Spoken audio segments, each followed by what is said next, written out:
This is our top 5 gainers and top 5 losers analysis for June 11, 2019, and this is in preparation for the next trading day, not tomorrow but on Thursday. There's no trading on Wednesday in observance of the Independence Day. My name is JC De Guzman, and let's start with the first stock in our list. Okay, so beginning with ICT. And I'd like to remind everyone that this video is for short-term trading purposes, not for long-term. Okay, so ICT closed today at 144 per share, and it managed to broke above the previous resistance at 142.4. So that one is now the acting support. Should it break below 142.44 or 142.4 again, it will make 113.30 as its next support level. Now we have to find a resistance here, and how do we do that? What I did is that I plotted an up Fibonacci. So the psychological resistance is now aligned to the 61.8% extension of the up Fibonacci, and that is near 183.25. So ICT remains bullish. As you can see here, the shorter term moving averages are all above the longer term averages, and the price is already moving above the signal line, or above the 10 SMA rather, and MACD is also moving above the signal line. So that combination alone is a bullish signal for ICT. RSI is still far from the classical overbought level, and I'm seeing a growing or a strengthening upward momentum for ICT. And let's take a look at the foreign investors transaction. Today alone, they registered a net foreign buying worth 101 million pesos. Volume is looking good. Let's check the trade and volume distribution chart of ICT to verify if the 4-point criteria are perfectly present for this stock. ICT, here you go. So let's be reminded that it closed today at 144, and 144 is, where is it? It's closer to the intraday high. All right, so the dominant range that I see here is between 143.6 to 144. There you go. It's still closer to the intraday high than the intraday low. So it's in favor of the buyers. So my overall sentiment for ICT remains bullish. If you have had ICT in your portfolio, I suggest that you follow your trailing stop loss. You can still either hold your position, or you can also top up. You can add more shares. You can average up. You have a data-driven reason to do that. Now, if before you enter a new position, let me speak to the traders here who are planning to enter a new position in ICT. Before you do that, not because I said that there's a data-driven reason to top up, it does not automatically mean that you should buy right away. There's another step that you need to do first before doing a test buy. And what is that step? That is calculating your reward to risk ratio first. It's written in our quick start guide. Please refer to the quick start guide on how to calculate your reward to risk ratio. If you're happy with that, then you can do a test buy, not at any price. Don't top up at any price. You have to buy within the dominant range that I have mentioned. All right, moving on. ISM. ISM closed today at 6.63. I'm seeing a perfect bullish alignment among its three simple moving averages also. Support is at 4.46. Resistance is at 7.36. Foreign investors registered a net foreign buying worth 5 million pesos today. RSI is quite distant. It's still relatively far from the classical overbought level, and the upward momentum is strong already. Okay, take note of that. The upward momentum is strong already. So there's a likelihood. It's more likely for the price to continue its ascent towards the resistance. Let's verify if the 4-point criteria are all present on ISM's chart also. So this is the trade and volume distribution chart. The dominant range of ISM is between 6.5 to 6.63. That's in favor of the buyers. So my overall sentiment on ISM remains bullish also. Do you already have ISM? You have two options. Hold or you top up, you average up. Okay? If you don't have ISM, yes, you can do a test buy, but before that, calculate your reward to risk ratio first. Meet your satisfaction level first on your reward to risk ratio. Okay? Don't ask me if, sir, is this reward to risk ratio already okay? Well, you ask yourself because we all have our own risk tolerance or risk appetite. If you are happy with the reward to risk ratio that you got, then you can do a test buy within the dominant range, not at any price. Okay? So there you go. Next, we have PHEN.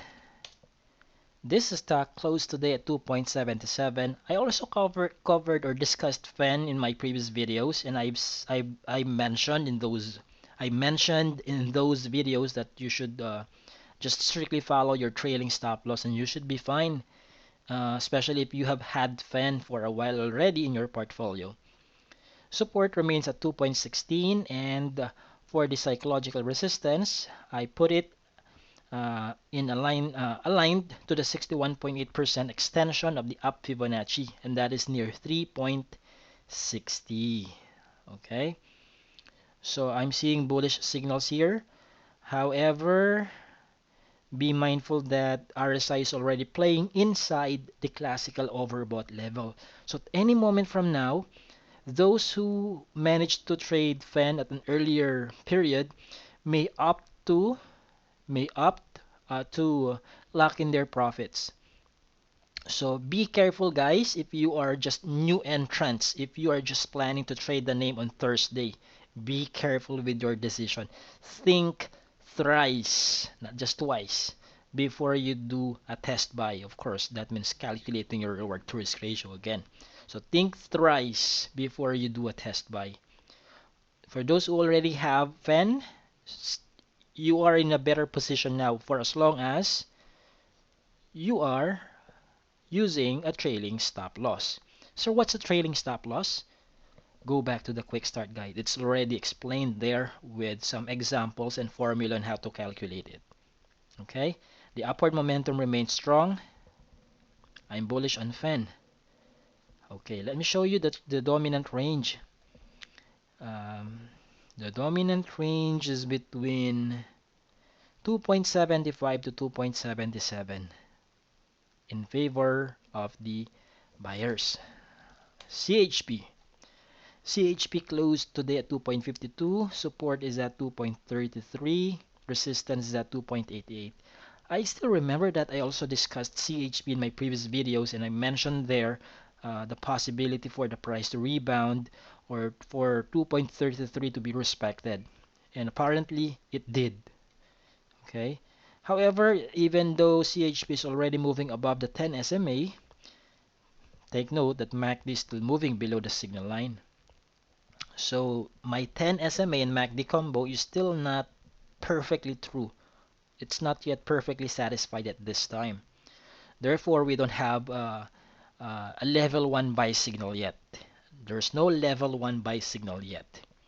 If you would like to preempt the 10 SMA and MACD combo, you have to check if the 4-point criteria are present.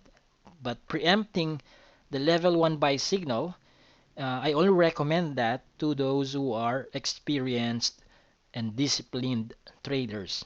So if you are relatively new into trading, into active trading specifically, I suggest that you stay on the sidelines of CHP for now. Don't risk it yet. Okay, because you don't have a level 1 signal yet. And what's this level 1 buy signal? It's the satisfaction of the conditions of our 10 SMA and MACD combination. Okay? Okay, now, um, let's take a look at the other indicators, the trade and volume distribution chart of CHP. The dominant range here is between 2.45 to 2.52. Yes, that's in favor of the buyers. So those who have the experience and the discipline to preempt the level 1 buy signal, you have a data-driven reason to preempt it. Okay. This advice is a conditional statement, mind you. I said that for those who have the experience already and the discipline to preempt the level 1 buy signal, you can do a test buy. I did not say, okay guys, listen everyone, you can do a test buy. I did not say that. Okay? I mentioned some conditions on who do I advise to preempt the level 1 buy signal. Okay? All right, there you go for CHP. Next, GSMI. So this stock closed at 48.5.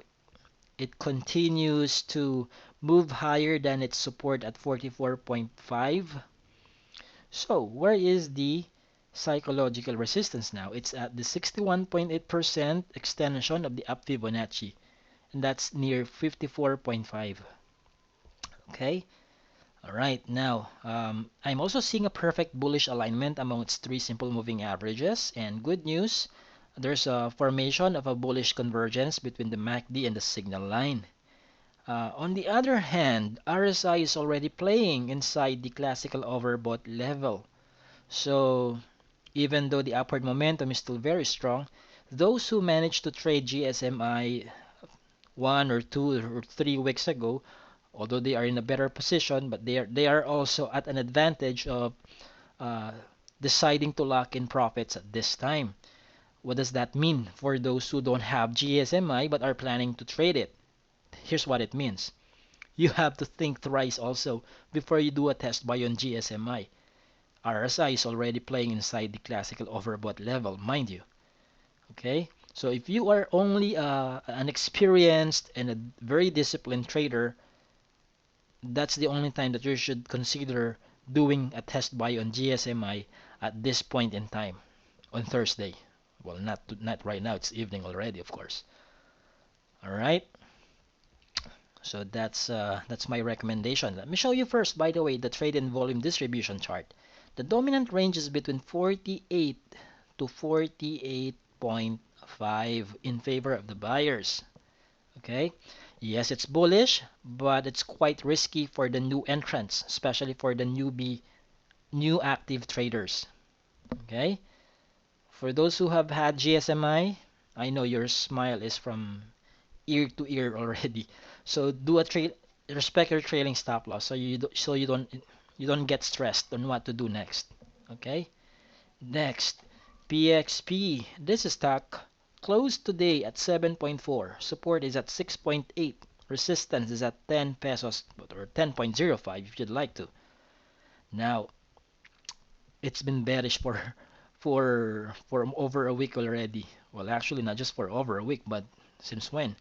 Since the last quarter of 2018. Okay, I don't see any buy signal here. The downtrend momentum is strengthening as well, and the RSI is approaching. It's moving towards the southern direction. It's a bullish direction, a bearish direction rather. And on top of that, there is already a death cross between the MACD and the signal line. Meaning to say, MACD already crossed below the signal line. And what does that mean? It's a bearish signal, meaning to say that the descent in price is now more likely to continue. Okay, so let me show you PXP's trade and volume distribution chart. 7.4, the closing price is one tick away from the intraday low. The dominant range is between 7.4 to 7.6. It's in favor of the sellers.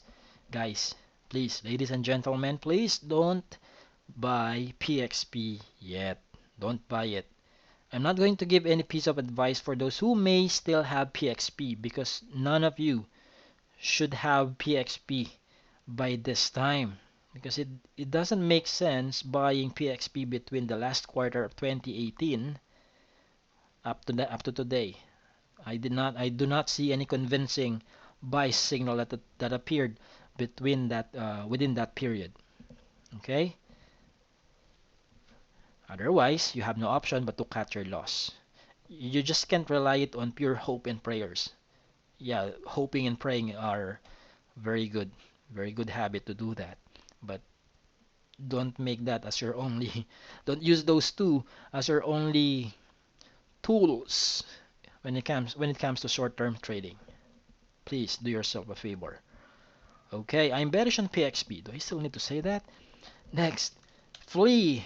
So this stock closed today at 1.78. Support is at 1.4. Resistance is at 2.16. So although I'm seeing a perfect bullish alignment among its three simple moving averages, this stock already registered, printed a red candlestick. So if you have had flea for a while already, secure yourself. Be strict in observing your trailing stop loss. Okay? Take a look at this. RSI hit the classical overbought level. And that's why uh, profit taking was regarded as the one of the best things that they should do. So, see? Okay, this is the classical overbought level. If you have had flea, follow your trailing stop loss. Sell once it gets hit. It's up to you if you would like to preempt your trailing stop loss, meaning to say selling even before it gets hit. It's up to you. Okay? It's not a mortal sin to do that, but it's up to you. Now, is it now safe to buy this dip? No. Don't buy. Don't enter a new position and flee yet. Don't. Not yet. Wait for the 4-point criteria to become present again. What are those 4-point criteria? Review the previous videos. I have mentioned those 4-point criteria over and over again. Okay? And we've talked about them inside our private clients forum as well. Okay, let me show you the trade and volume distribution chart. The dominant range is, it's almost like everything. It's between 1.78 to 1. Well, actually, it's 1.8 to 1.81. Okay, 1.8 to 1.81. It's in favor of the buyers. It's closer to the intraday high than the intraday low. But take note, flea opened today below the previous trading day's closing price. That's why even though the dominant range is closer to the intraday high than the intraday low, it still ended up having a red candlestick. Okay, and that's actually plain common sense, of course. And that explains why we're seeing a red candlestick even though the dominant range is closer to the intraday high than the intraday low. What's the explanation to that? Flea opened today at a price lower than yesterday's closing price. What was the closing price yesterday? 1.82. What's the opening price today? 1.81. All right. Okay. So I've given you my advice already for flea. At this point, I'm already yes, it's still bullish, but for the new entrants, I suggest that you be risk averse. What does that mean in layman's terms? Be in a watch and see mode for now. Don't enter a new position. Leave this to those who managed to trade flea 1, 2, or 3 weeks ago. Leave it to them for now. Okay, you will have your own opportunity. Okay. Next, PHA. This stock closed today at 0.82. Support is at 0.30. Yeah, it's that far. Resistance is at 1.73. Okay, let me draw a midterm support here. Somewhere at 0.76. So if it breaks below 0.86, it will be more likely then to retest the previous support at 0.30. So there you go for PHA. And MACD is still moving above the signal line, but it does not look interesting or attractive for me by just um, seeing this trend right here. It's in a downtrend, guys. It's in a downtrend. Okay. So there. Let me just show you the trade and volume distribution chart of PHA. Hold on. This is not supposed to be, yeah, PHA. Yeah, I think I already showed you the chart of the trade and volume distribution chart of PHA a while back. So excuse me. There you go. So don't trade PHA just yet. And I don't think I should be giving a piece of advice for those who may still have PHA, because since January 30, or since the last week of January this year, I did not see any convincing buy signals on the chart of PHA. Okay, otherwise, your only logical option is to cut your loss. Okay, if you can't do it in a one-time, big-time fashion, you do it in tranches. You sell on strength. So every time the stock registers a green candlestick, you sell. You sell. You sell. That's what we call selling on strength. Every time you spot a recovery in price, you sell. Okay, you're still selling at a loss, but you're selling at a lot less loss. Is that the right term for that? But I think you get what I'm trying to say. You get my drift. Okay. Next, we have PNB. PNB closed today at 55.30. Support is at 50.70. Resistance is at 61.5. It's not in a perfect bullish alignment. It's already moving below the 10 SMA, and MACD is also moving below the signal line. That's a bearish signal already. It's a bearish signal, not a sell signal. You know for sure that our sell signal is when your trailing stop loss is hit, right? You should memorize that. It should be your de facto and de jure standard when it comes to selling. Okay, the selling momentum, or the downward momentum, is strengthening. So it's all the more that you should not hurry in trading PNB. If you don't have it, stay that way. Be on a wait and see mode on PNB. RSI is in moving in a southward direction rather. So it's not looking good yet on the chart of PNB. So if you don't have it, it's good. Don't have it for now. Okay.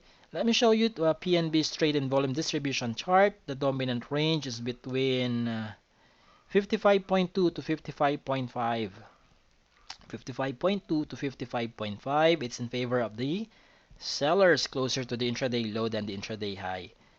So if you, just in case you have PNB, follow your trailing stop loss. And I think by now your trailing stop loss should have already been hit, especially if you applied 3 to 5% on when you calculated your trailing stop loss. Okay? Don't enter yet on PNB. Wait near the support area at 50.70, or wait for the appearance of the 4-point criteria before you consider doing a test buy again. Okay? Remember that for the 4-point criteria. Make it your second nature to remember those things. Okay, PRMX, it closed today at 2.2 pesos per share. Support is at 2 peso per share also. Resistance is at 2.9. There's a midterm resistance at 2.4. Now, I know you're interested to know, sir, if it breaks below 2 pesos per share, what's the next support level? I'll show you. It's in alignment to the 61.8%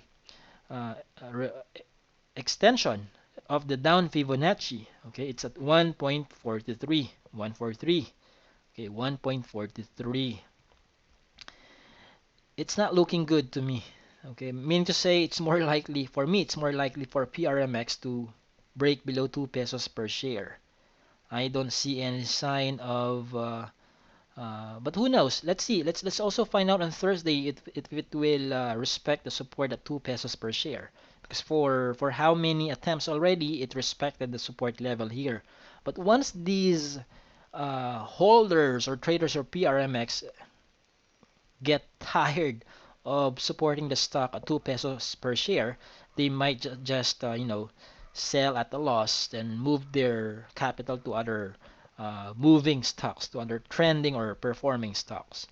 So for you guys, ladies and gentlemen, for you, don't enter a new position on PRMX yet.